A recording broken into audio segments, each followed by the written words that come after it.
বিয়ের আগে thalassaemia test করতে হয় বা হেমোফিলিয়া টেস্ট করতে হয়। এই টেস্টগুলো কেন আমরা করি? তার কারণ যাতে আমাদের ভবিষ্যতে সন্তান সন্ততির মধ্যে সেই রোগটা প্রবাহিত না হয়ে থাকে।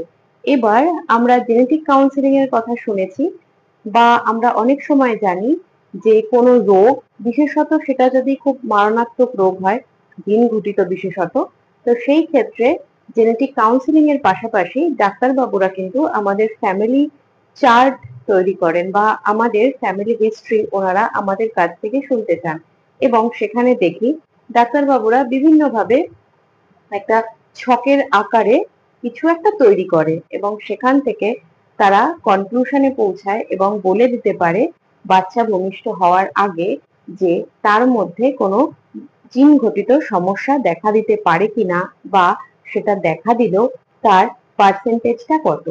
এই জিনিসটা এখন মনে হবে এই ফ্যামিলি ট্রি একটু পুরনো, কিন্তু না, ফ্যামিলি ট্রিকে আমরা পেডিগ্রি অ্যানালিসিসও বলি। পেডিগ্রি অ্যানালিসিস কিন্তু এখনো করা হয় এবং বিভিন্ন ল্যাবরেটরিতে করা হয়। এর দ্বারা আমাদের ফ্যামিলির কোনো জেনেটিক্যাল প্রবলেম আমাদের ভবিষ্যতের সন্তান সন্ততির মধ্যে হতে পারে কিনা বা হওয়ার চান্স কতটা আছে তার একটা প্রবাবিলিটি ভ্যালু আমরা পেয়ে থাকি।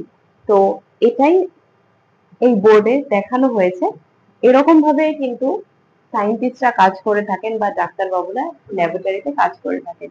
এখানে 1 আর 2 দুটো আমি এক্সাম্পল দিয়েছি। এই যে জেনারেশন এভাবেই হয়, মানে আমাদের আগের জেনারেশন, তার আগের জেনারেশন বা তার আগের জেনারেশন, সেক্ষেত্রে এরকম ভাবে এই চার্ট গুলোকে তৈরি করা হয় এবং সেখান থেকে আমরা ঠিক এরকম ভাবেই অটোজোমাল রিসেসিভ ট্রেট আমি দুটো দেখিয়েছি, কনক্লুশনে পৌঁছাই। তাই এই বিষয়ে জানতে দুটো ভিডিও দেওয়া আছে, ভিডিওটা অবশ্যই দেখবেন এবং বিয়ের আগে জেনেটিক কাউন্সেলিং অবশ্যই করিয়ে নেবেন আর ব্লাড টেস্টটা করতে কিন্তু ভুলবেন না। দেখা হচ্ছে পরের ভিডিওতে।